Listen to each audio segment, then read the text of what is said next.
Warahmatullahi wabarakatuh.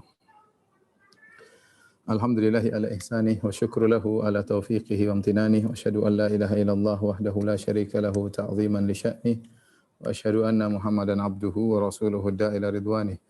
Allahumma salli alaihi wa ala alihi wa ashabi wa ikhwanih.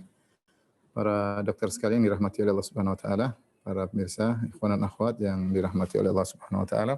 Pada kesempatan yang bahagia ini kita akan bahas satu hadis dari hadis-hadis Al-Arba'in An-Nawawiyah yang merupakan jawami'ul kalim, hadis-hadis yang singkat namun mengandung makna yang sangat padat.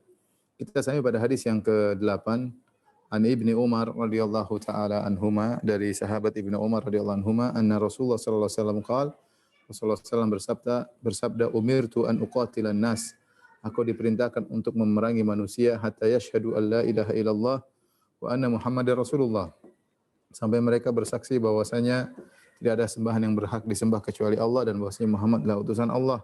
Wa yuqimus salata wa yu'tuz zakata, dan agar mereka mengerjakan salat, mereka bayar zakat.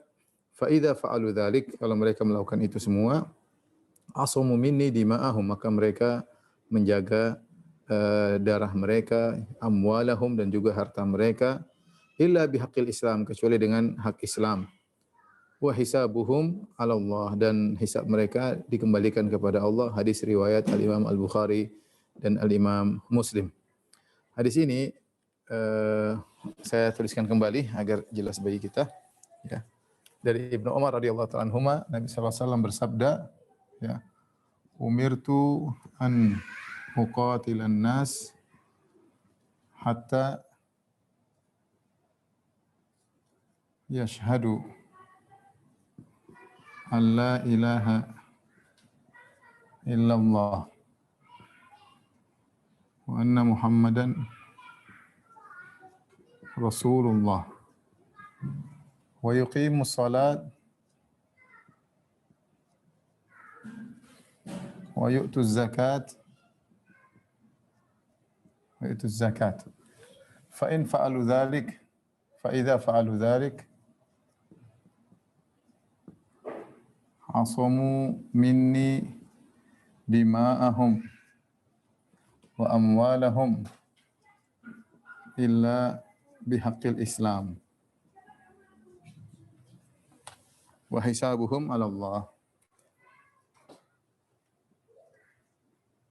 Baik, kita artikan dulu secara huruf, ya. Kata Nabi, aku diperintahkan. Aku diperintahkan. Itu yang perintah adalah Allah Subhanahu wa taala.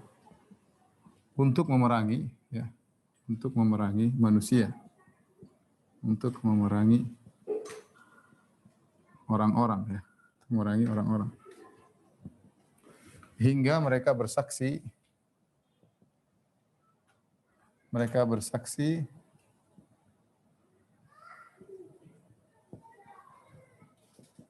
bahwasanya tidak ada yang berhak disembah kecuali Allah, la ilaha illallah, bahwasanya Muhammad utusan Allah.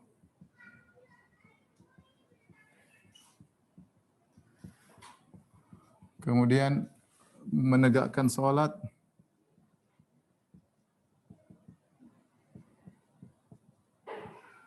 kemudian membayar zakat, menunaikan zakat. Fa idza fa'alu dzalik, kalau mereka melakukannya, jika mereka melakukannya,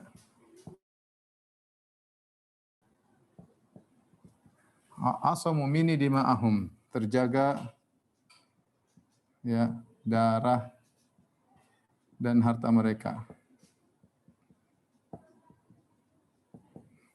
illa bihaqqil Islam, kecuali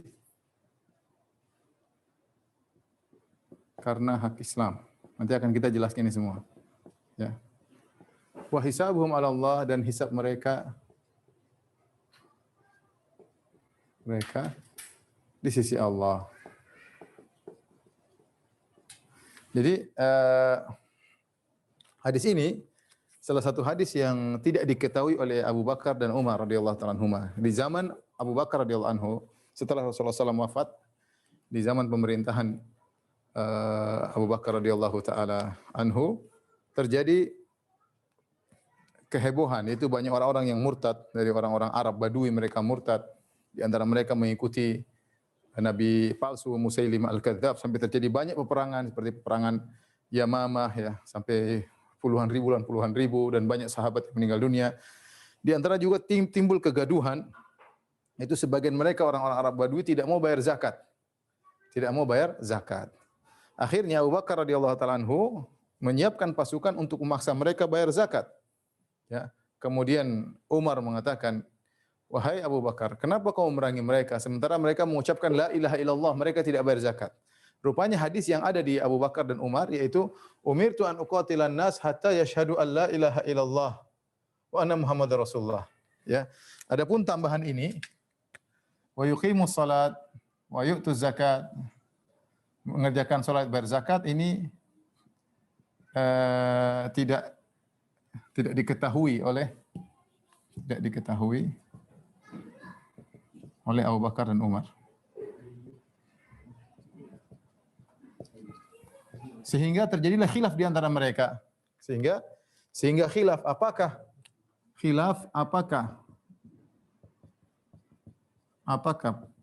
orang yang tidak bayar zakat harus diperangi?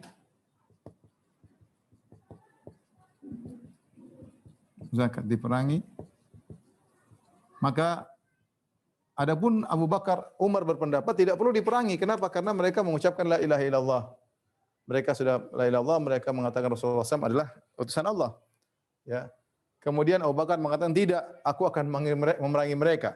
Kenapa? Karena zakat adalah qarinatus salat. Ya. Zakat selalu Allah sebutkan dalam salat bersamaan. Wa aqimus salat wa atuz zakat, dalam Al-Qur'an banyak sekali, ya. Selalu kalau Allah sebutkan salat, Allah sebutkan zakat. Wa in tabu wa aqamus salata wa atuz zakat. Ya, kalau mereka taubat, mereka bayar salat dan mereka bayar zakat, selalu digandengkan. Sehingga akhirnya Abu Bakar mengkiaskan, sebagaimana kalau orang tidak salat kita perangi, maka demikian juga kalau tidak bayar zakat maka diperangi. Maka kata Abu Bakar dengan perkataan yang tegas, "Lau madauni anaqan kanu yu'addunahu ala ahdi Rasulullah sallallahu alaihi wasallam laqataltuhum."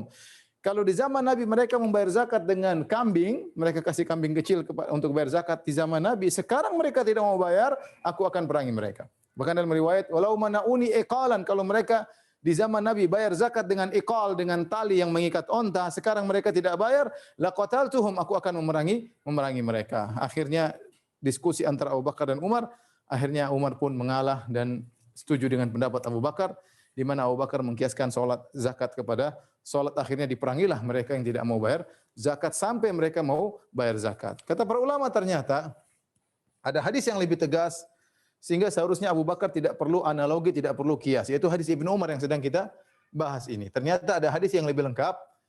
Kata Nabi SAW, aku diperintahkan untuk memerangi orang-orang sampai mereka mengucapkan la ilaha illallah Muhammadur Rasulullah, sampai mereka mengerjakan salat bayar zakat. Berarti kalau baru ucap la ilaha illallah, belum Muhammad Rasulullah, atau sudah mengucapkan la ilaha illallah Muhammad Rasulullah tapi tidak salat, boleh diperangi. Atau sudah salat tidak bayar zakat, boleh diperangi. Dan ini nas tegas, ada dalilnya, dan ini hadis diriwayatkan oleh Ibnu Umar radhiyallahu taala anhuma yang tidak diketahui oleh Abu Bakar dan tidak diketahui oleh ayahnya Umar bin Khattab radhiyallahu taala anhu. Oleh karenanya sebagian ulama mengatakan meskipun Abu Bakar dan Umar senior, terkadang ada ilmu yang mereka tidak ketahui. Sebagaimana perkataan sebagian orang, yujad fin nahar malam yujad fil bahar. Ada perkara-perkara yang terdapat di sungai yang tidak terdapat di lautan. Memang Ibnu Umar lebih muda, tapi bisa jadi dia meriwayatkan hadis yang didengar langsung dari Nabi SAW yang kebetulan Abu Bakar dan Umar tidak hadir mendengar hadis tersebut. Inilah kisah tentang hadis ini, yaitu Abu Bakar berdalil dengan hadis ini ya untuk memerangi orang-orang yang tidak bayar zakat di zaman beliau radhiyallahu taala anhu. Baik, yang berikutnya inti daripada hadis ini yaitu orang yang sudah mengucapkan la ilaha illallah maka terjaga hartanya dan darahnya ya. Tentunya dia harus mengerjakan salat dan juga harus membayar zakat. Kalau orang sudah melakukan ini, mengucapkan la ilaha illallah, mengakui Rasulullah, menegakkan salat, bayar zakat, maka tidak boleh diperangi, terjaga harta dan darah mereka. Ya. Makanya kata Nabi, asamu minni dima'ahum amwalahum, mereka menjaga darah mereka dan harta mereka. Illa bihaqil Islam, kecuali mereka melanggar. Apa hak Islam yang membuat hak Islam yang bisa menghalalkan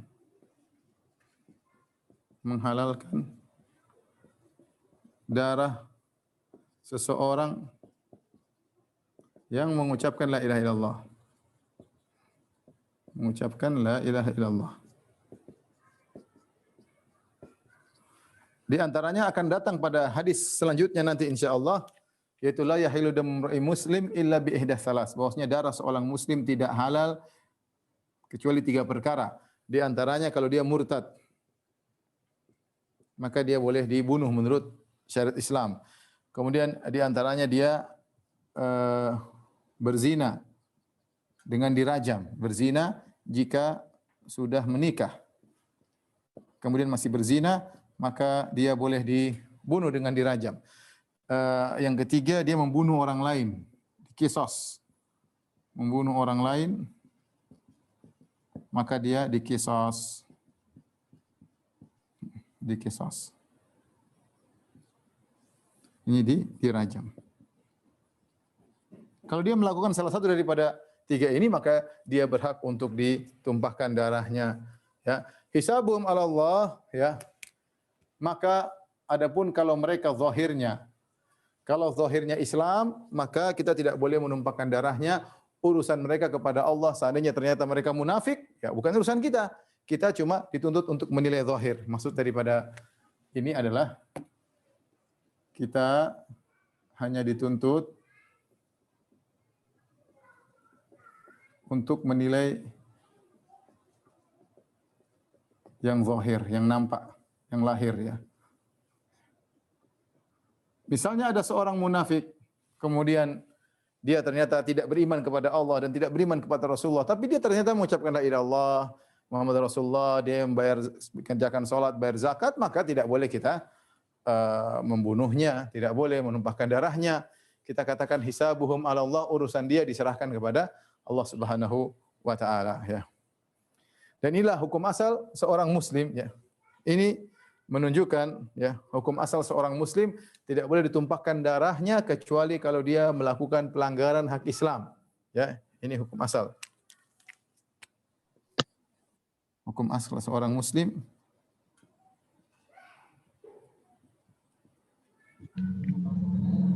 tidak boleh dibunuh. Apapun yang terjadi, ya. Kecuali dengan hak Islam. Oleh karenanya Nabi SAW pernah murka kepada Usama ibn Zaid radhiyallahu ta'ala. Jadi Usama bin Zaid dalam suatu peperangan, terjadi perperangan antara kaum musyrikin dengan kaum muslimin. Kemudian tiba-tiba ada seorang musyrik yang sangat hebat dalam berperang. Dia membunuh banyak orang. Bunuh. Akhirnya dikejar oleh Usama dan seorang Ansari dari kaum Ansar mengejar orang tersebut. Ketika orang tersebut dalam kondisi terdesak dan akan dibunuh oleh sahabat, maka dia berkata la ilaha illallah. Dia mengucapkan la ilaha illallah. Akhirnya yang Ansari enggak jadi membunuh dia karena ini orang sudah masuk Islam, mengucapkan la ilaha illallah. Zahirnya dia mengucapkan la ilaha illallah. Adapun Usama, dia lanjutkan, dia bunuh orang tersebut. Terbunuhlah orang tersebut oleh Usamah radhiyallahu anhu, padahal Usamah adalah hibbi Rasulillah, yaitu orang yang sangat dicintai oleh Rasulullah sallallahu alaihi wasallam. Dia sangat dicintai oleh Nabi sallallahu alaihi wasallam. Bapaknya Zaid bin Harithah juga dicintai oleh Nabi sallallahu alaihi wasallam, bahkan pernah menjadi anak angkat Nabi sallallahu alaihi wasallam. Jadi Usamah bin Zaid adalah hibbi Rasulillah, artinya kekasih-kekasihnya Rasulullah sallallahu alaihi wasallam. Dia dicintai oleh Nabi. Nabi ketika hajian, Nabi memboncengnya di atas onta Nabi sallallahu alaihi wasallam, betapa dekat Nabi dengan Usamah. Tetapi ketika dia melakukan kesalahan, dia membunuh seorang yang sudah mengucapkan la ilaha illallah. Setelah perang terjadi selesai, sampailah kabar kepada Nabi sallallahu alaihi wasallam. Maka Nabi panggil Usamah. Nabi marah, Nabi berkata, "Aqataltahu ba'da an qala la ilaha illallah?" Apakah kau membunuhnya setelah dia mengucapkan la ilaha illallah? Maka kata Usamah, dia mengucapkan tersebut ya Rasulullah ittiqa'a, ya. Ittiqa'a nafsihi, dia mengucapkan di perkara tersebut dalam rangka untuk membela dirinya agar dia tidak mati. Kata Rasulullah SAW, hal syaqaqta an qalbih? Apa kau belah dadanya? Kau tahu dia mengucapkan tersebut hanya untuk menyelamatkan diri? Apa yang kau lakukan pada hari kiamat kelak dengan la ilaha illallah? Nabi marah kepada Usamah. Karena kita harus menilai dengan zahir. Dia mengucapkan la ilaha illallah, enggak boleh kita bunuh. Ya. Oleh karena saya ingat dulu guru saya di Madinah, dia cerita pernah terjadi kasus di Afrika, peperangan antara kaum muslimin dengan kaum Nasara. Ya. Sampai akhirnya mereka mengejar seorang pendeta atau pastor, ya, karena terjadi perang bunuh-bunuhan. Akhirnya ada seorang pendeta pastor kemudian masuk ke dalam sumur. Entah dia jatuh, entah jatuh dalam lubang, atau dia menyembunyikan diri. Akhirnya dikumpuli oleh kaum muslimin. Kemudian mereka sudah siap tombak untuk menombak orang pendeta atau pastor tersebut. Tiba-tiba pastor tersebut berkata, La ilaha illallah. Dia mengucapkan La ilaha illallah. Dia tahu itu kalimat akan menyelamatkan dia. Maka akhirnya kaum muslimin tidak jadi bunuh dia. Akhirnya pendeta tersebut, ya Allah alam apa isi hatinya, kemudian dia masuk Islam, akhirnya dia pun berdakwah sekarang ini. Dia berdakwah. Ini saya dengar cerita sudah lama ketika awal saya masuk di Universitas Islam Madinah. Artinya apa? Mereka tahu bahwasanya la ilaha illallah agung di kalimat kaum muslimin. Adapun urusan hati mereka, mereka ucap karena munafik atau karena apa, itu urusan lain. Tidak boleh ditumpahkan darahnya kecuali kalau dia melakukan pelanggaran ini, murtad misalnya. Dia zindik, dia mencaci maki apa? Al-Qur'an, kemudian dia menghina, ya baru dia berarti murtad, atau dia pindah agama berarti murtad. Atau dia berzina sementara dia sudah menikah, maka bisa dirajam, atau dia membunuh orang lain maka dia dikisos. Adapun dia tidak melakukan ini maka tidak boleh dibunuh karena dia mengucapkan la ilaha illallah. Ya. Oleh karena seorang tidak boleh bermudah-mudahan menghalalkan darah kaum muslimin, ya, bahwasanya membunuh orang yang tidak berhak untuk dibunuh maka hukumnya haram. Baik, di sini Abu Bakar radhiyallahu anhu memerangi orang-orang yang tidak bayar zakat, ya. Dia mengucapkan la ilaha illallah tetapi kemudian hari ternyata dia tidak mau bayar zakat. Diperangi, dan perang, ya, diperangi karena mereka tidak mau membayar zakat, dan itu hukum yang benar, ya, karena zakat adalah salah satu dari rukun Islam. Kalau ada kaum muslimin suatu negeri kompak tidak mau bayar zakat, maka bisa diperangi, ya, maka bisa diperangi menurut syariat Islam. Jadi kalau satu negara Islam, kemudian ada suatu kampung atau satu kota kompak semuanya tidak mau bayar zakat, maka kepala negara berhak untuk memerangi mereka agar mereka mau bayar zakat dan tunduk kepada aturan Islam. Hadirin dan hadirat yang Allah Subhanahu wa taala. Hadis ini sering disalahpahami, ya. Dijadikan hadis ini, ya. Kata Nabi, umirtu an uqatilan nas, aku diperintahkan memerangi manusia, memerangi orang-orang. Ya. Sering dijadikan bahan oleh orang-orang yang non muslim atau ateis, mengatakan Islam adalah agama yang sangar, ya, kata mereka, ya, syubhat. Kata mereka hadis ini menunjukkan Islam adalah agama yang bengis, yang memaksa. Bahkan mereka mengatakan Islam tersebar dengan pedang dan tuduhan-tuduhan macam-macamnya, ya. Mereka memahami hadis ini dengan umum. Aku diperintahkan untuk memerangi manusia, seluruh manusia diperangi sampai mengucapkan la ilaha illallah. Padahal para ulama menjelaskan manusia di sini maksudnya adalah khusus. Yaitu siapa manusia di sini? Sebagian menafsirkan yang dimaksud dengan orang-orang di sini, ya. Orang-orang di sini maksudnya yaitu orang-orang kafir yang memerangi kaum muslimin. Kaum muslimin. Atau sebagian mereka mengatakan maksudnya adalah orang-orang musyrikin Arab, orang-orang Quraisy yang memerangi kaum muslimin. Dalam kurung musyrikin Arab. Ini maksudnya. Ya. Bukan seluruh, ya, perhatikan, bukan seluruh orang. Bukan seluruh orang. Ya. Bukan berarti ketemu setiap orang kita bunuh, la ilaha illallah enggak bunuh, enggak bunuh. Mengucap la ilaha illallah enggak bunuh, enggak demikian. Ini maksudnya umirtu an uqatilan nas, atau aku diperintahkan untuk, ya, memerangi, ya, orang-orang yang memang memerangi Nabi sallallahu alaihi wasallam sebelumnya sampai mereka mengucapkan la ilaha illallah, sampai mereka mau mendirikan salat, sampai mereka membayar bayar zakat. Hukum asalnya demikian. Hukum asalnya ini hadis datang ketika Nabi sedang berbicara interaksi dengan orang-orang kafir. Karena orang kafir tidak semuanya boleh dibunuh ya. Orang kafir tidak semuanya boleh dibunuh. Tapi tolong dihapus, saya akan sebutkan dalil akan hal tersebut ya.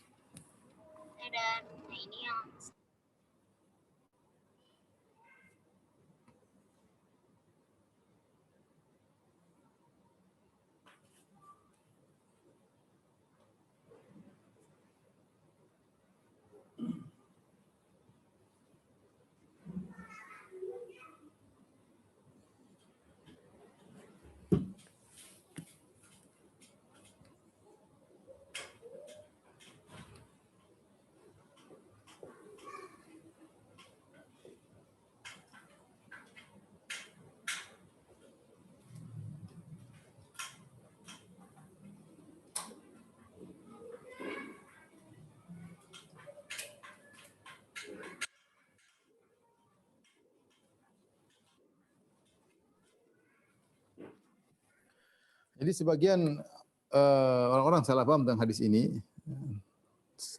Demikian juga misalnya ISIS ya, seperti itu mereka berdalil dengan hadis ini bahwasanya kita harus bunuh sana sini sampai orang semua masuk Islam. Kalau enggak mau masuk Islam dibunuh, kalau mau Islam dibunuh. Mereka salah paham tentang hadis ini. Kita ingin menjelaskan bahwasanya Islam tidak demikian ya. Kita sebutkan dalil-dalil bahwasanya Islam tidak demikian sebagaimana berikut ini ya.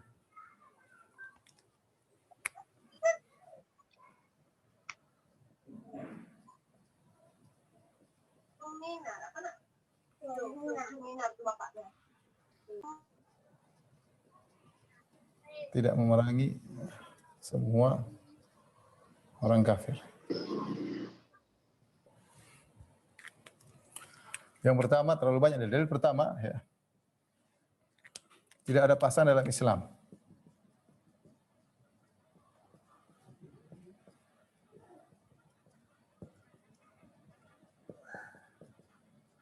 Kata Nabi SAW, kata Allah Subhanahu Wa Taala, la ikraha fid din.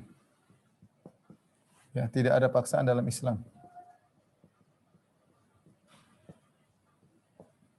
Di antara sebab nuzul ayat ini, ketika Rasulullah SAW mengusir Bani Nadir. Bani Nadir mereka, jadi Rasulullah ketika datang ke kota Madinah. Di kota Madinah kan ada orang Yahudi, ada orang musyrikin diwakili oleh Abdullah bin Ubay bin Salul sebelum dia masuk Islam jadi orang munafik, dia sekelompok musyrikin. Itu siapa? Suku Aus, suku Khazraj yang belum masuk Islam. Kemudian ada orang-orang Yahudi. Ya, saya gambarkan ketika Nabi masuk Madinah. Nabi SAW masuk Madinah. Di Madinah ada beberapa komunitas.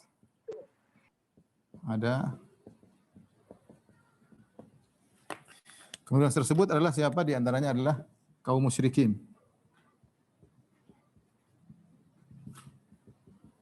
Kaum musyrikin maksudnya siapa? Yaitu suku Aus dan Khazraj yang belum masuk Islam. Yang sudah masuk Islam namanya kaum Ansar. Terus juga ada komunitas kaum muslimin.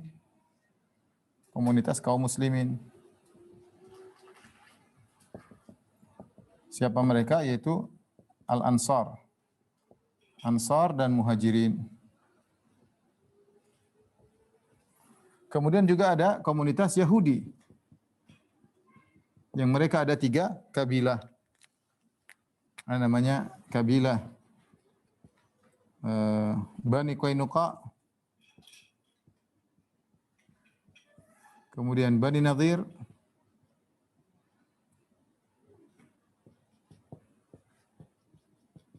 kemudian Bani Quraidah.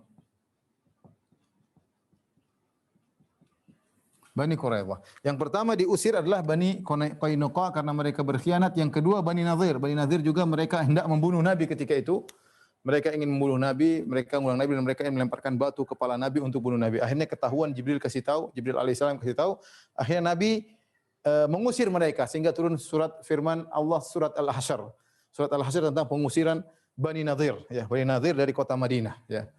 Akhirnya mereka keluar. Ketika mereka diusir Bani Nadir, ada sebagian anak-anak kaum Ansar, ya, yang mereka ternyata punya hubungan kekerabatan sama Bani Nadir dan mereka beragama Yahudi.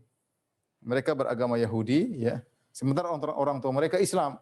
Maka akhirnya yang Islam tanya kepada Nabi, ya Rasulullah, bagaimana dengan sebagian anak-anak muda yang mereka punya kekerabatan atau persahabatan dengan Bani Nadir?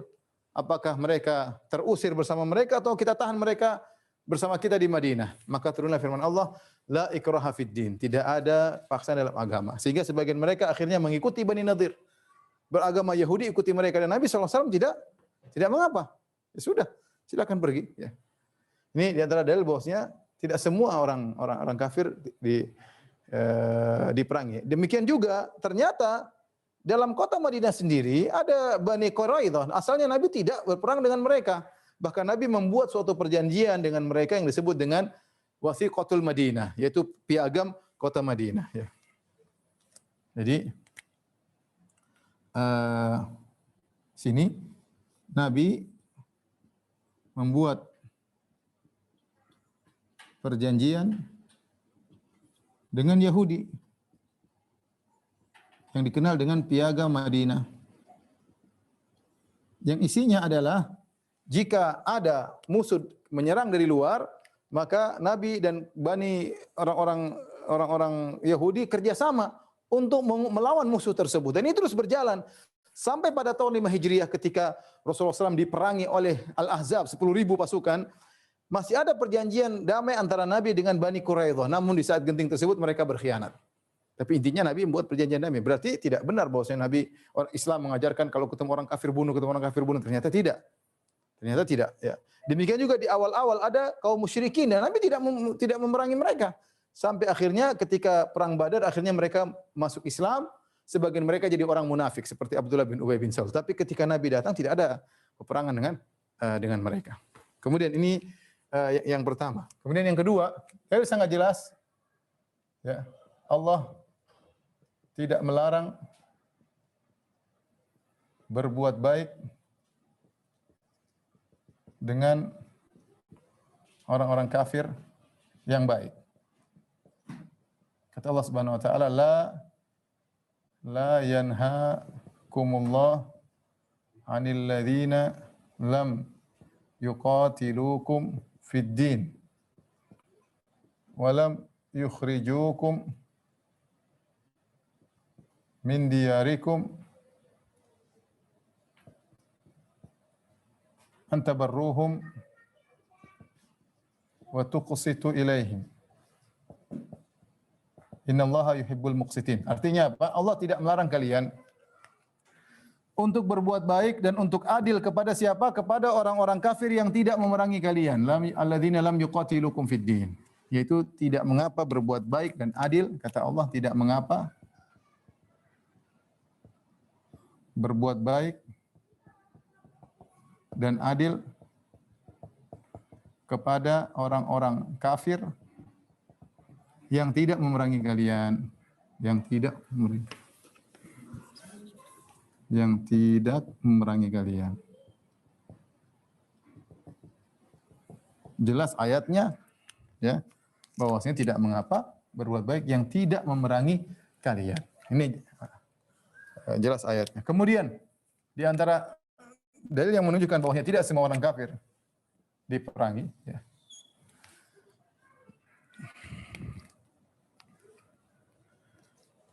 Yaitu ayat-ayat yang datang tentang memerangi orang-orang kafir. Orang kafir adalah khusus berkaitan dengan orang-orang kafir yang memerangi. Orang kafir yang memerangi kaum muslimin. Contoh firman Allah Subhanahu wa taala, sebutkan contoh satu seperti firman Allah Subhanahu wa taala, wa qatilu fi sabilillah, wa qatilu fi sabilillahi alladhina yuqatilunakum wa la ta'tadu innallaha la yuhibbul mu'tadin. Kata Allah, Wa qatilu, perangilah. Wa qatilu fi sabilillah, berperang di jalan Allah. Siapa? Alladzina yuqatilunakum. Perangilah, berjihadlah. Ya, bahasa kalau kita terjemahkan bahasa Indonesia, berjihadlah, memerangi orang-orang yang memerangi kalian. Jelas ayatnya. Berjihadlah memerangi orang-orang yang memerangi kalian. Ya, sebelumnya ketika kaum muslimin disiksa di Mekah, kemudian mereka terusir, Allah menyatakan udzina lil ladzina yuqataluna. Ya. Kata Allah Subhanahu udzina lil ladzina yuqataluna bi annahum zulimu. Ya. Sebelumnya Allah juga berfirman, sebelum ayat ini Allah berfirman, udzina lil ladzina yuqataluna bi annahum zulimu wa inna Allah ala nasrihim laqadir wa inna Allah ala nasrihim laqadir alladzina ukhriju min diyarihim. Ya, kata Allah Subhanahu diizinkan kepada orang-orang yang diperangi. Diizinkan artinya diizinkan berperang.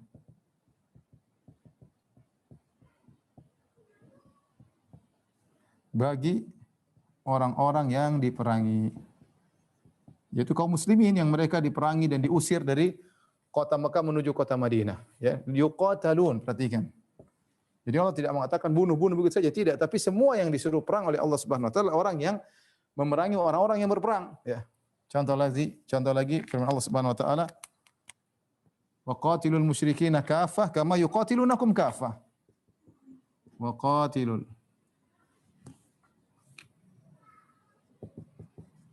musyrikina kafah kama yuqatilunakum kafah.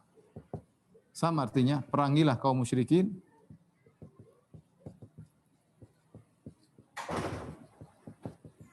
sebagaimana mereka memerangimu. Seluruhnya, kaum musyrikin seluruhnya sebagaimana mereka memerangi kalian seluruhnya.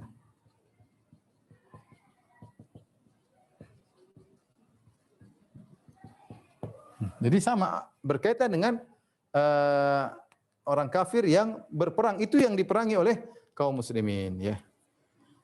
Ya, seperti juga dalam surat At-Taubah, Allah Subhanahu wa taala berfirman, saya bacakan ayat 12 ya. Ayat 12 atau surat At-Taubah secara umum berkaitan dengan orang-orang musyrikin yang melakukan pelanggaran, ya. Awal surat At-Taubah, ya, awal surat At-Taubah, yaitu berkaitan dengan memerangi kaum musyrikin yang melanggar janji, yang berkhianat, ya, tidak berkhianat dengan janji perdamaian.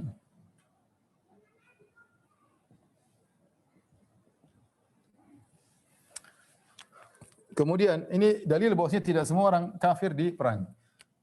Kemudian karenanya para ulama menjelaskan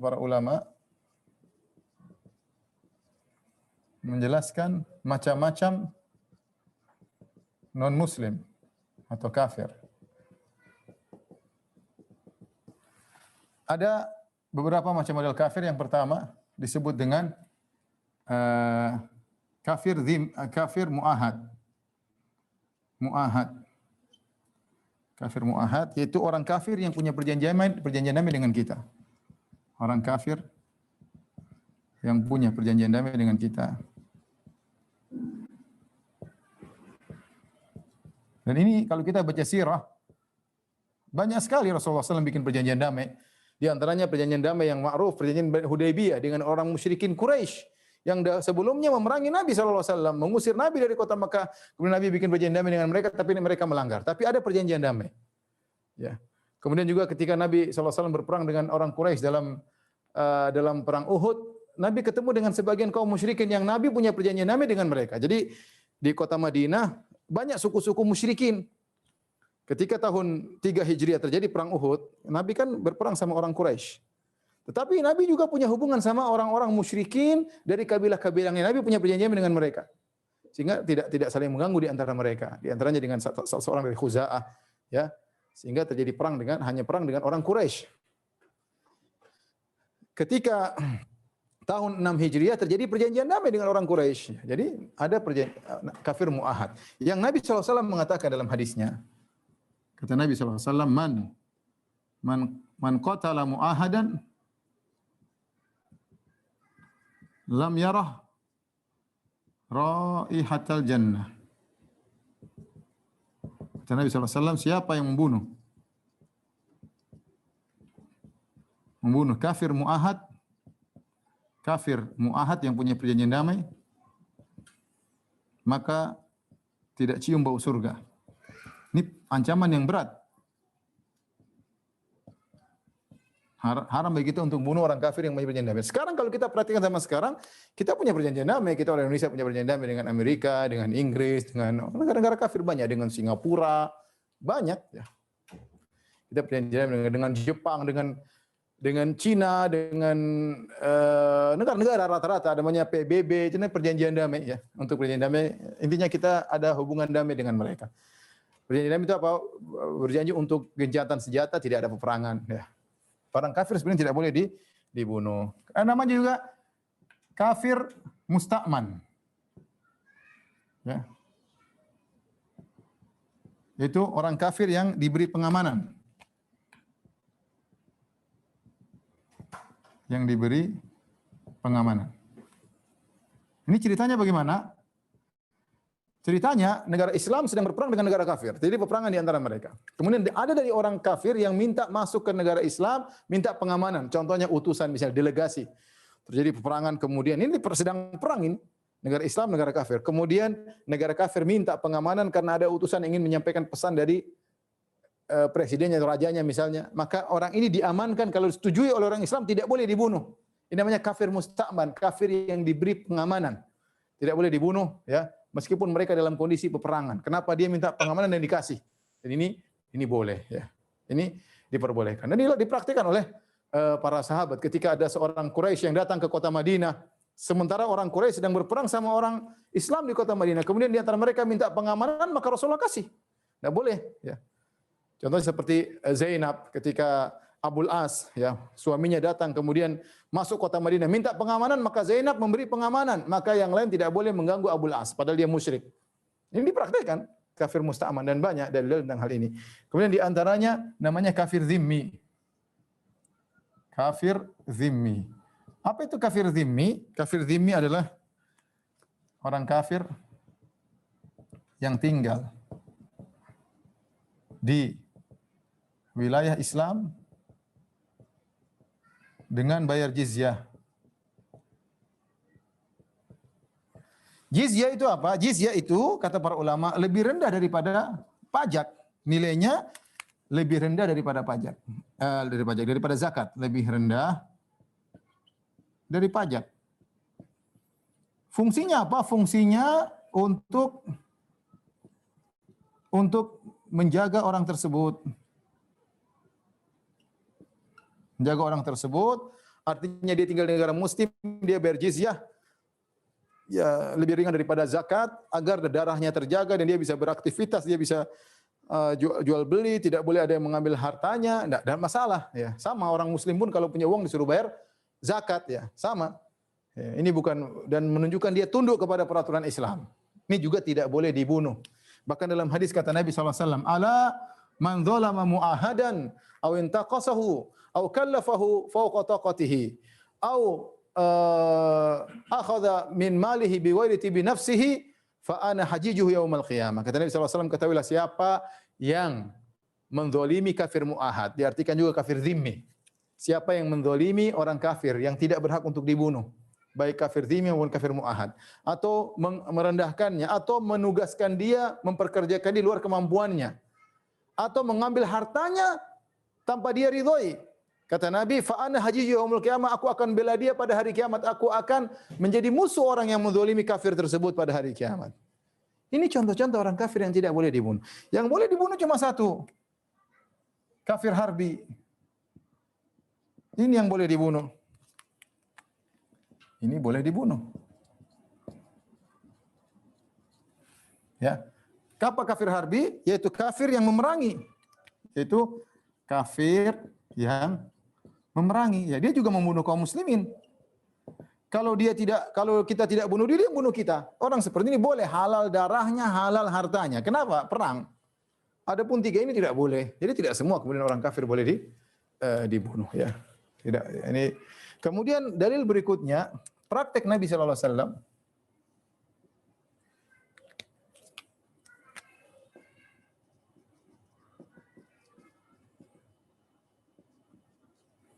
tidak membunuh sebagian orang musyrik, bahkan kafir harbi. Boleh dibunuh tapi tidak harus dibunuh. Contoh ya. Sumamah bin Utsal. Sumamah bin Utsal ini adalah seorang kafir harbi yang dia ditangkap oleh kaum muslimin kemudian diikat di dalam Masjid Nabawi. Maka Nabi datangi dia mengatakan, "Ya Muhammad, in taqtulni taqtul zadamin." Kalau kau bunuh saya punya pengikut yang banyak, mereka akan menuntut balas. Ya. Wa in tunni ala syakir. Kalau kau memang membebaskan saya, kau membebaskan orang yang pandai bersyukur. Wa in kunta turidu malan, kalau kau ingin harta, minta balang saya akan kasih kau harta. Hari kedua Nabi datang lagi. Bagaimana engkau wahai Sumamah? Sumamah jawab lagi, kalau kau ingin harta saya kasih, kalau kau bunuh saya punya pengikut yang banyak akan balas dendam. Kalau kau membebaskan saya berterima kasih. Hari ketiga ditanya jawabnya sama. Akhirnya kata Nabi, atliku Umamah, bebaskan Sumamah. Sumamah bebas, padahal dia berhak dibunuh. Dibebaskan oleh Nabi sallallahu alaihi wasallam. Contoh lagi yang menakjubkan adalah Quraisy Makkah. Quraisy di Fatu Makkah. Setelah perjanjian damai antara kaum muslimin dengan kaum musyrikin dalam perjanjian Hudaybiyah, ternyata mereka berkhianat. Ya. Akhirnya Nabi SAW dengan 10.000 pasukan memerangi kota Mekah. Memerangi kota Mekah dan mereka kocar-kacir. Ada sekitar 2.000 orang kalau tidak salah yang ada di situ. Akhirnya mereka siap dibunuh oleh Nabi SAW. Maka Nabi mengatakan kepada mereka, "Ma tadhunnuna anni fa'ilun bikum?" Apa menurut kalian aku lakukan kepada kalian? Artinya kalau aku bunuh bisa. Mereka memuji Nabi, kata mereka, "Anta khairuna, engkau orang terbaik di antara kami, ibnu khairina, bapakmu juga yang baik dan engkau akan berbuat baik kepada kami." Apa kata Nabi sallallahu alaihi wasallam? "Idhabu fa antumut tulaqa." Pergilah kalian bebas. Mereka masih musyrik. Padahal kalau dibunuh, boleh Nabi bunuh mereka. Nabi bebaskan. Ya. Makanya kata Allah Subhanahu wa taala, "Fa idza laqital ladzina kafaru fa idza laqitumul ladzina kafaru fa darbar riqab hatta idza athkhantumuhum fashuddul wathaq fa imma manam ba'dun wa imma fida'un hatta tada'al harbu auzarah." Dalam surat Muhammad juga kata Allah Subhanahu wa taala, kalau kalian dalam peperangan, bunuh mereka, kata Allah Subhanahu wa taala. Kalau ternyata mereka kalah, kalian tangkap, maka boleh dibunuh karena kafir harbi, boleh kalian bebaskan tanpa apa-apa, boleh kalian menerima tebusan. Sebagaimana dipraktikkan oleh Nabi dalam perang Badar, Nabi tidak membunuh, Nabi terima tebusan. Jadi intinya ya, ini semua dalil bahwasanya tidak semua orang-orang kafir harus diperangi. Sehingga ya sebagai bukti ketika Nabi sallallahu alaihi wasallam, saya tambahkan lagi, peperangan yang terjadi di zaman Nabi, jihad-jihad yang terjadi di zaman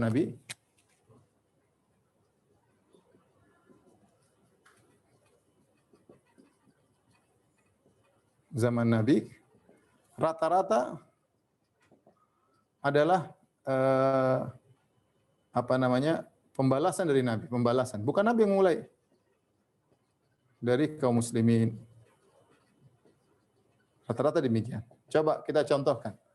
Perang Badar kenapa ya? Perang Badar karena orang-orang musyrikin yang pertama kali membunuh para sahabat di Mekah, diusir, hartanya diambil, terjadi perang Badar. Perang Uhud, mereka yang datang serang. Perang Khandaq, mereka yang datang serang.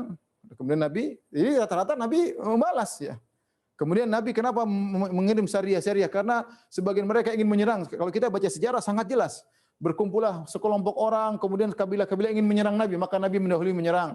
Karena mereka sudah berencana buruk. Kemudian sampai di Tabuk juga, kenapa? Karena mereka membunuh sebagian utusan kaum muslim, maka Nabi balik menyerang. Rata-rata demikian. Sementara yang tidak memulai peperangan, tidak ada peperangan dengan Nabi sallallahu alaihi wasallam. Contoh, ya, kaum Yahudi di awal, Bani Qainuqa, Nabi biarkan sampai mereka berkhianat baru Nabi usir. Bani Nadir, mereka berkhianat baru Nabi usir. Bani Quraidah ingin memerangi ini baru Nabi perangi. Contoh lagi misalnya orang-orang Nasara di Habasyah yang dipimpin oleh Najasyi. Ya. Nabi tidak pernah menyuruh sahabat untuk memerangi kaum Nasara yang ada di Habasyah. Ya. Karena Nabi pernah punya hutang budi sama mereka. Ya. Nabi pernah punya hutang budi sama mereka. Ya. Maka ini semua menjelaskan, sebagian ulama menafsirkan tadi hadis yang sedang kita bahas, umirtu an uqatilan nas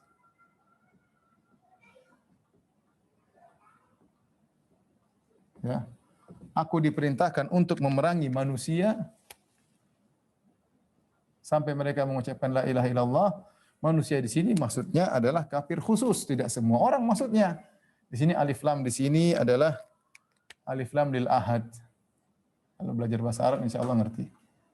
Lil ahad, atau bisa dikatakan al-am yuradu bihil khusus, yaitu umum tapi maksudnya khusus. Adalah orang-orang kafir khusus yang memang Nabi diperintahkan untuk memerangi mereka, ya. Karena kalau Nabi tidak memerangi, mereka juga memerangi Rasulullah sallallahu alaihi wasallam, ya. Ini mungkin yang ingin disampaikan kepada kawan-kawan sekalian tentang pemahaman hadis tadi. Karena sebagian orang mencela Islam, ya, mereka mengatakan bahwasanya Islam tersebar dengan pedang, ya, dan itu tidak benar. Memang para sahabat mereka berjihad, ya, sebagian mereka kemudian berjihad. Kenapa? Di antaranya kata para ulama karena ada yang menghalangi dakwah mereka. Kalau ada yang menghalangi dakwah mereka, ya, maka terjadi peperangan. Itu darurat, ya, karena ada yang menghalangi dakwah. Sementara kita harus menyebarkan Islam di mana-mana. Kita harus menyebarkan Islam di mana-mana. Itu pun kalau terjadi peperangan, maka ada 3 pilihan, ya. Bisa mereka masuk Islam, atau mereka pilih berperang, atau mereka bayar jizyah. Atau mereka bayar jizyah, dan silakan kalau mereka tidak beragama Islam tidak jadi masalah. Tapi kalau kita bicara tentang sirah Nabi sallallahu alaihi wasallam, maka tidak ada peperangan terjadi di zaman Nabi sallallahu alaihi wasallam kecuali ada kondisi-kondisi tertentu. Nabi tidak datang-datang kemudian bunuh orang musyrik, tidak. Tapi ada sebab-sebab tertentu yang buat Nabi sallallahu alaihi wasallam akhirnya memerangi mereka. Dan kenyataan yang ada, Islam tersebar di dunia bukan dengan peperangan. Lihat India punya pedagang datang ke sana, Islam tersebar. Cina, ya, mana ada peperangan Cina, orang tidak ada, malah Islam tersebar dengan akhlak. Indonesia, Islam tersebar di Indonesia apa? Filipina, Malaysia dengan apa? Bukan dengan peperangan. Bukan dengan peperangan, bahkan dengan akhlak yang mulia. Dan bahkan yang menakjubkan, ketika orang-orang Tatar memerangi kaum muslimin di Baghdad, mereka perangi kaum, dan mereka bunuh kaum muslimin banyak, justru banyak orang-orang Tatar yang masuk Islam. Ini perkara yang menakjubkan, dicatat oleh sejarah bagaimana orang-orang kafir yang memerangi kaum muslimin dan mereka menang, justru mereka kemudian masuk Islam. Itu terjadi. Kenapa? Karena akhlak kaum muslimin. Sebaliknya, orang-orang yang menuduh kita teroris dan yang lainnya, ya, dengan hanya perbuatan kesalahan sebagian kelompok seperti ISIS dan yang lainnya, yang tentu juga kita tidak setuju karena mereka merusak citra kaum muslimin, ya, justru kalau kita bicara sejarah, justru agama mereka tersebar dengan apa? Dengan penjajahan, dengan pembunuhan, dengan pemaksaan, dan itu yang terjadi. Sebagaimana orang-orang Nasara, sebagian mereka agama mereka tersebar dengan cara demikian. Kalau kita bicara tentang ayat-ayat, ya, kalau bisa disalahpahami seperti tadi saya sebutkan, ayat-ayat ini semua berkaitan dengan memerangi orang-orang musyrikin yang memerangi kaum muslimin. Demikian juga mereka juga memiliki ayat-ayat yang menunjukkan demikian, ya, yang bahkan lebih sangat sadis, ya. Kalau kita dalam Islam terjadi peperangan pun tujuan kita bukan untuk membantai. Makanya orang yang tua tidak boleh dibunuh. Ahli ibadah tidak boleh dibunuh. Perempuan tidak boleh dibunuh. Anak kecil tidak boleh dibunuh. Tidak boleh melakukan kerusakan di alam ketika terjadi peperangan. Ini adab-adab dalam Islam. Sampai ada buku khusus tentang akhlak Islam dalam peperangan. Ada risalah khusus saya punya, ada tentang akhlak Islam dalam peperangan. Menunjukkan bagaimana Islam punya adab ketika dalam peperangan. Saya bacakan seperti sebagian nas atau teks ayat dalam buku mereka seperti dalam Samuel 1 ayat 15 ya. Ya. Samuel berkata kepada Saul, ya, kalau kita mau bilang tuduh-tuduhan gara-gara ayat yang disalahpahami, ayat mereka juga bisa menunjukkan akan hal tersebut. Contoh kata Samuel kepada Saul, aku telah diutus oleh Tuhan untuk mengurapi engkau menjadi raja atas Israel umatnya. Oleh sebab itu dengarkanlah bunyi firman Tuhan. Beginilah firman Tuhan semesta alam. Aku akan membalas apa yang dilakukan oleh orang Amalek kepada orang Israel. Karena orang Amalek menghalang-halangi mereka ketika orang Israel pergi dari Mesir. Jadi pergilah sekarang kalahkan orang Amalek, tumpaslah segala yang ada padanya dan janganlah ada belas kasihan kepadanya. Bunuhlah semuanya, laki-laki maupun perempuan, kanak-kanak maupun anak-anak yang menyusui, lembu maupun domba, unta maupun keledai. Bayangkan ini dalam buku mereka. Dalam Samuel 1 ya. Kita tidak ada seperti ini ya. Jadi maksud saya siapa yang lebih pantas untuk dituduh sebagai agama yang sadis yang begini? Saya rasa kenyataan menunjukkan Islam tidak demikian. Islam tersebar dengan rahmatan lil alamin, dengan akhlak dan yang lainnya. Adapun kasuistik seperti yang saya sebutkan tadi, Rasulullah SAW berperang karena mereka yang mendahului menyerang kaum muslimin dan Islam tersebar dengan rahmat. Wallahu alam bisawab. Ini mungkin yang bisa saya sampaikan. Kalau ada yang bertanya saya persilahkan. Alhamdulillah. Terima kasih atas pencerahannya, Ustaz Firanda. Kepada para peserta silakan bertanya. Di sini sudah ada pertanyaan, Ustaz Firanda. Bisa saya bacakan aja, ya, Ustaz? Silakan. Bagaimana batasan berbuat baik dan adil kepada orang-orang kafir yang tidak memerangi kita? Apakah boleh kita memberikan kesempatan untuk menempati kedudukan atau jabatan dengan proporsi yang sama bagi non-Muslim? Karena dikhawatirkan bila mereka memegang jabatan, biasanya mereka akan mendahulukan kaumnya. Itu apakah masuk dalam apa namanya, toleransi itu, Ustaz? Silakan, Ustaz. Ya, intinya kita tahu bahwasanya kita berbuat adil, kita tidak kezaliman dilarang kepada siapapun. Kezaliman dilarang. Bagaimanapun kezaliman dilarang. Bahkan jangan kepada manusia, kepada hewan pun kita tidak boleh berbuat zalim.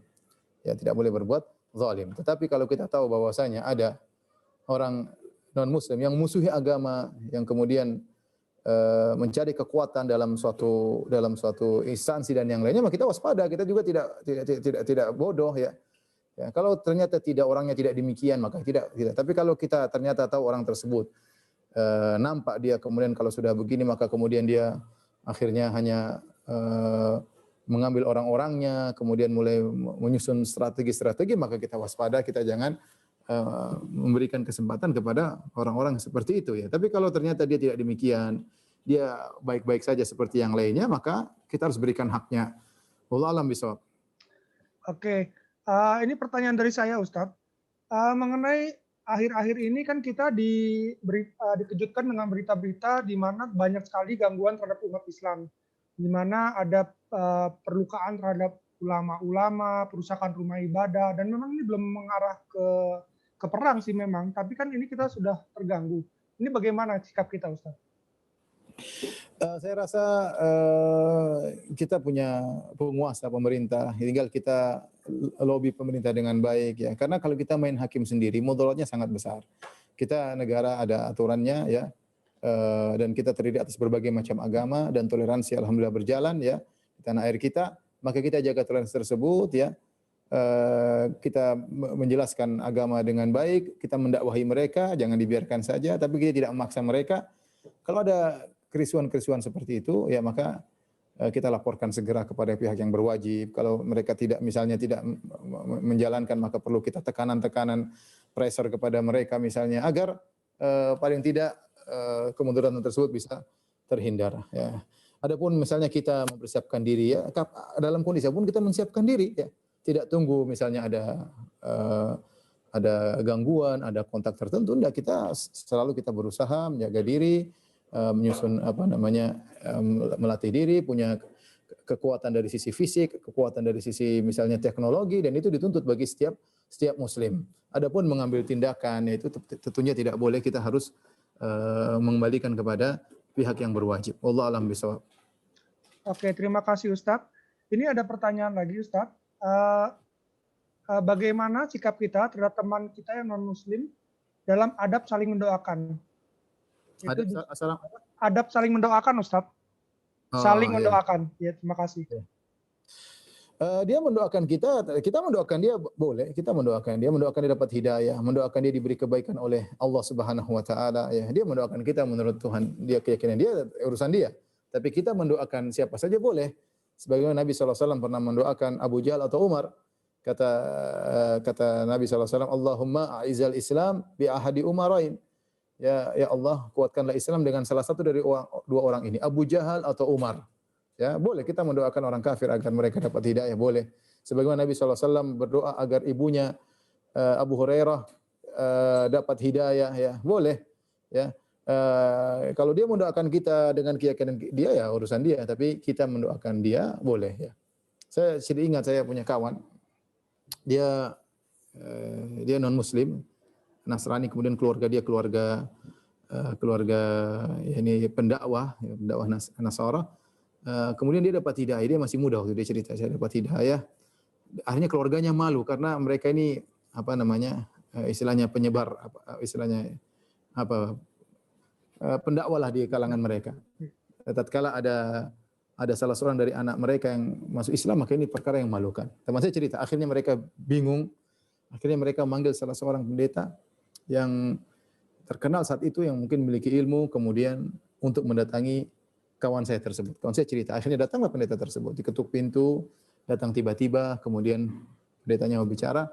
Kata teman saya waktu itu, dia cerita, dia bilang, Pak Pendeta, sudah, Bapak tidak usah dakwahi saya. Kita sama-sama tahu Pak, kita saling mendoakan saja Pak. Siapa yang benar, intinya semoga kita diberi hidayah. Ya, kalau Bapak benar, ya saya akan dapat menuju agama Bapak. Kalau saya yang benar, Bapak akan menuju agama saya. Kita sama-sama mendoakan agar kita diberi kebaikan oleh Tuhan yang Maha Esa. Subhanallah, kata teman saya 2 minggu atau berapa minggu berikutnya, tahu-tahu kakaknya ketuk pintu. Ketuk pintu teman saya. Dia ketuk pintu, teman saya bilang, ada apa? Dia kayak kaget. Dia bilang, wahai fulan, kau tahu pendeta yang kemarin waktu datang ke tempatmu 2 minggu lalu, 3 minggu lalu? Kata teman saya, iya. Dia sudah masuk Islam. Dia sudah masuk Islam.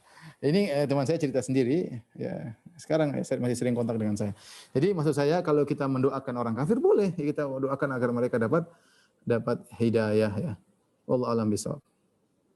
Berkaitan dengan itu, Ustadz, kadang-kadang kita suka mengucapkan salam. Kita kan nggak tahu dia agamanya apa. Misalnya kita bertemu teman, tapi kita nggak tahu agamanya apa. Kadang-kadang kita kelepasan aja ngomong salam gitu. Kalau kita kelepasan nggak ada masalah tentunya. Kemudian kalau kita tahu dia ternyata bukan beragama Islam, maka kita jangan mengatakan Assalamualaikum. Kita mengucapkan kata-kata yang sopan, kesopanan yang kita bilang selamat pagi, sore, sehat, gimana kabarnya, boleh. Ini namanya kita berakhlak mulia bersama siapapun ya. Karena kata Nabi SAW, la tabda'uhum bisalam, jangan mulai salam dengan mereka. Sebenarnya mengatakan karena salam itu menunjukkan keselamatan, sementara mereka di akhirat tidak selamat. Sementara mereka di akhirat tidak selamat. Tapi kalau kita tidak tahu, kita tinggal misalnya di negeri yang mayoritas Islam, kemudian kita ucapkan salam, tebarkan salam, kebetulan orang selain non muslim, maka insya Allah tidak jadi masalah karena kita kembali kepada hukum asal. Hukum asalnya ini orang Islam, hukum asalnya. Penampilannya ternyata menipu kita, kita menyangka orang Islam, ternyata bukan. Wallahu a'lam bishawab. Ya, baik. Pertanyaan selanjutnya Ustadz dari Cut Murah. Assalamualaikum Ustadz, bagaimana bila dalam lingkungan kerja kita ada salah satu yang non muslim dan pimpinan kita yang juga muslim lebih percaya kepada teman tersebut? Nah, itu bagaimana Ustadz sikap kita? Jazakallah khair. Kan saya katakan tadi, tidak semua orang non muslim kemudian buruk, di antara mereka ada yang baik ya. Ada juga sebagian kemudian memperkerjakan orang non muslim. Nabi SAW sendiri punya pembantu Yahudi. Ya, Nabi sendiri punya pembantu Yahudi, bahkan ketika dia sakit Nabi SAW menjenguk orang Yahudi tersebut sampai akhirnya Nabi nawarkan Islam, dia masuk Islam. Ini suatu perkara yang menakjubkan, bagaimana kepala negara seorang muslim punya pembantu Yahudi, dan pembantu Yahudi ketika sakit Nabi jenguk pembantu Yahudi tersebut untuk menawarkan Islam kepadanya ya. Kalau ternyata ada orang non yang memang dia pakar dalam bidangnya dan dia tadi tidak buat makar terhadap agama Islam, maka kita tidak boleh menzalimi. Kalau bos kita ternyata percaya sama dia ya. Kecuali ada misalnya hal-hal yang menunjukkan ternyata dia berbuat makar terhadap agama kita, ya itu mungkin kita perlu peringatkan. Tapi kalau tidak, hukum asalnya tidak jadi masalah ya. Wallahu a'lam bishawab. Oke. Pertanyaan selanjutnya Ustadz, dari Heni Widya Stuti. Assalamualaikum Ustadz, izin bertanya. bagaimana dengan orang kafir yang tidak ada perjanjian hubungan seperti Israel? Itu bagaimana, Ustaz? Kalau kita tidak punya hubungan perjanjian damai dengan suatu negara kafir, misalnya dengan Israel atau yang lainnya, misalnya, berarti kita tidak ada hubungan perjanjian damai. Bukan berarti kemudian kita harus berperang sama mereka, ya tidak harus ya, tidak harus ya, karena semua itu dibangun atas maslahat dan mudarat ya. Dan tidak boleh menzalimi ya, tiba-tiba menyerang tanpa ada sebab misalnya. Dan Islam dalam berbagai macam kondisi, ada Islam dalam kondisi kuat, ada dalam kondisi lemah, maka Islam membedakan. Contoh seperti ketika di Mekah kaum muslim dalam kondisi lemah, maka tidak ada peperangan ya. Bahkan Bilal disiksa, Rasulullah SAW pun tidak bisa tolong sampai minta tolong kepada Abu Bakar untuk menolong Bilal. Bapaknya Ammar bin Yasir itu Yasir dan Sumayyah dibunuh, Rasulullah juga tidak bisa menolong. Intinya masalah hubungan antara satu negara dengan negara ini kembali kepada pemerintah. Kalau kita melihat ada kurang pas dari pemerintah, kita beri masukan kepada pemerintah dalam menghadapi suatu negara yang lain. Karena masalah ini masalah besar. Interaksi dengan negara lain itu kan perlu banyak yang dipikir masalah keamanan, dipikir masalah kekuatan, dipikir masalah ekonomi, banyak hal yang bukan dipikir oleh seorang, dua orang, tiga orang, tidak. Tapi harus dipikirkan secara kelas nasional ya. Kalau ada bisa seorang punya suara untuk diberi masukan kepada pemerintah, itu yang terbaik agar pemerintah bisa mengambil langkah yang terbaik menghadapi negara manapun ya. Wallahu a'lam bishawab. Mungkin pertanyaan terakhir kalau ada yang bertanya. Ya, satu lagi Ustaz. Ini dari Rika Indah terkait dengan pertanyaan sebelumnya. Assalamualaikum warahmatullahi wabarakatuh. Ustadz, bagaimana pendapat Ustadz tentang dibuatnya kerjasama perjanjian damai antara beberapa negara Arab dan negara Islam dengan Israel? Nah, seperti yang pertanyaan selanjutnya. Melihat peperangan yang telah berlangsung lama di Palestina yang tidak pernah berakhir, itu bagaimana Ustadz? Kalau yang ditanya adalah saya, tentu saya tidak setuju ya. Saya tidak suka orang Yahudi, terutama bagaimana kezaliman mereka terhadap saudara-saudara kita di Palestina ya. Tentu saya tidak setuju, apalagi Yahudi terkenal pengkhianat ya.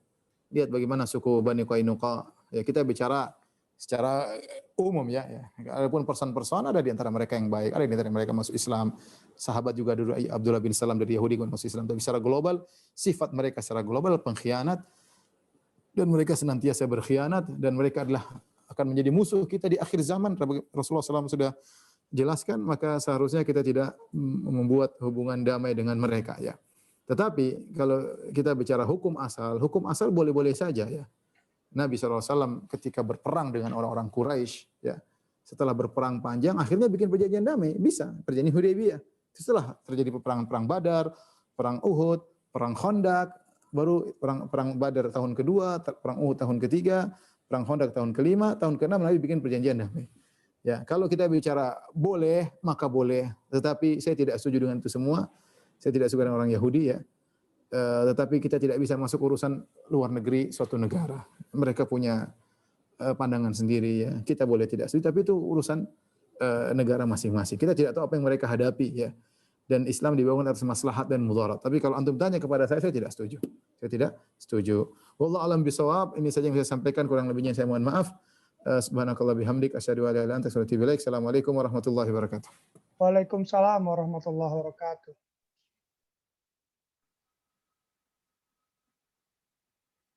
Waalaikumsalam warahmatullahi wabarakatuh. Ya, gimana Ustadz Bobi? Ya, silakan. Oke. Lanjutkan. Ustadz Isman. Lanjutkan. Saya tadi mau nanya banyak, tapi Ustadznya nggak ini kayaknya nih. Ya, Pak Ustadz Firanda terkenal jamnya sibuk sekali. Dia biasanya istirahat dulu, terus nanti lanjut lagi. Oh, luar biasa ya. Mungkin Dr. Isman mau menyapa-nyapa, di sini banyak yang hadir ya, Pak. Ada Prof. Dikdo, silakan. Ya, terutama terima kasih Prof atas kehadirannya. Prof. Dikdo, Dr. Paramita yang saya lihat, Dr. Irawan, Dr. Saya lihat ada beberapa lintas ini ya, kayaknya lintas cabang ya, ada Dr. Yudianto, Dr. Jack, kayaknya sudah hadir ya. Beberapa Dr. Andri juga ada ya. Dan beberapa nama yang kita invite aja itu Dr. Jack. Dr. Supraitno. Gimana Dr. Jaya, gimana dok? Kok diem aja dia? Terima kasih ya, saya boleh pamit ya. Oh iya Silakan, Dok, dokter silakan. Pramita. Karena ada yang lain lagi.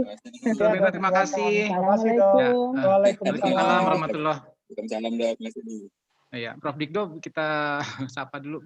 Assalamualaikum Prof Dikdo.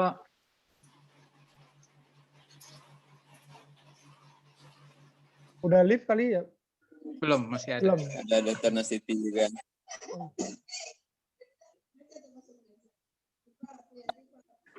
Assalamualaikum, makasih ya. Waalaikumsalam. Makasih. Ya, Dok. Mbak Dani, makasih. Oh, pamit dulu. Silakan, Ya, Dok. lanjut lagi dok. Silakan Mbak. Yo, Assalamualaikum. Salam. Salam. Dr. Yogi juga ada. Oh, Dr. Yogi ada. Terima kasih banyak. Assalamualaikum. Dr. Ruli. Dr. Salam. Ruli habis itu. Ya, Saya izin live Mbak juga. Andri, makasih. Makasih. Ya, Makasih Mbak Dr. Andri. Ruli. Mari. Prof Dikdo sekali-sekali tuh jadi pembicara. Dokter Dedi ya. Dr. Dedi ada rupanya, ya Allah. Dedi mana? Diam-diam tiba-tiba ada suaranya. Kalau kan Dr. Dedi aja Sekali-sekali. pembicaranya, Dok. Dr. Dedi dong, ilmunya dibagi-bagi. Waduh. Irawan. Oke, terima kasih Lep ya. Oke, Dok. Ya. Silakan, Ya, Dok. Masih ya. ada. Dokter Irawan mana tadi? Ada tadi Dr. Irwan ada. Mau ngomong tadi sebenarnya itu. Prof Digdo juga masih ada. Prof Digdo. Oh, tuh Dokter Irawan ada tuh. Sok Dokter Irawan. Baik. Sehat dokter. Dok. Alhamdulillah, Dok. Alhamdulillah.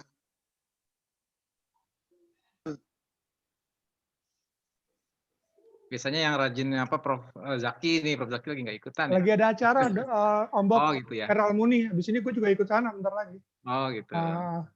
Di Nanti Peral lah. Muni. Heral Muni juga ada acara. Eh, Oke deh, gue cabut dulu ya. Ikut acara Heral Muni ya. Oke ya. Oke, Silakan. ya, Assalamualaikum. makasih Ya, deh. itu kan. Salam. Assalamualaikum. Ya, Salam, terima Dok. kasih jazakallah khairan katsiran para peserta. Jadi ini kita tutup dengan subhanallah wa bihamdihi asyhadu an la ilaha illa anta astaghfiruka wa atubu ilaik. Assalamualaikum warahmatullahi wabarakatuh. Waalaikumsalam. Waalaikumsalam.